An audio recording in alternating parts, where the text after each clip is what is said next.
how do we write an equation using point-slope form? So, in this problem it says a turtle can walk at a pace of 4 miles per hour. After 16 hours, it has traveled 64 miles. Develop an equation using point-slope format to represent this scenario. So, in the problem, it told us that the slope, which is the rate of change, or m, was equal to 4 miles per hour. It also gave us a coordinate point saying that after 16 hours, it has traveled 64 miles. So we can say that time, which in this case is hours, is the independent variable, which we will represent on the x-axis, and in the coordinate it'll be our x1, and in this case the time was 16 hours. So we can go ahead and label the x-axis as time.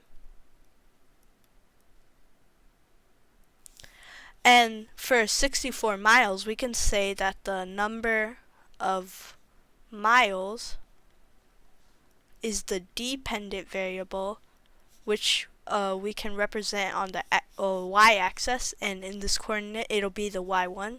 So we can label the y-axis as miles,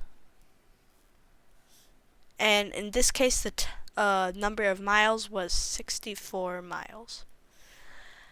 And so using point-slope format,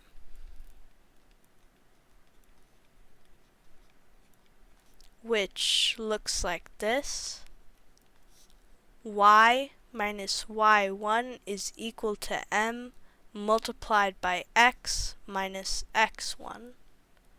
And so now we can fill in our variables, which is y1, m, and x1.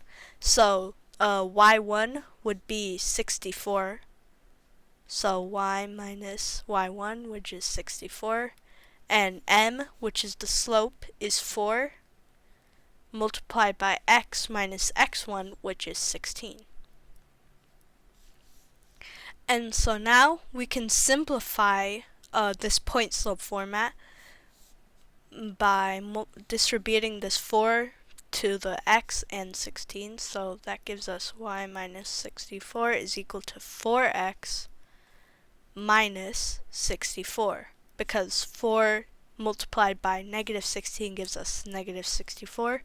And so now we can add 64 to both sides so that we can eliminate 64 from this equation. And so that leaves us with y equals 4x. And so that is the simplified version of our point-slope format.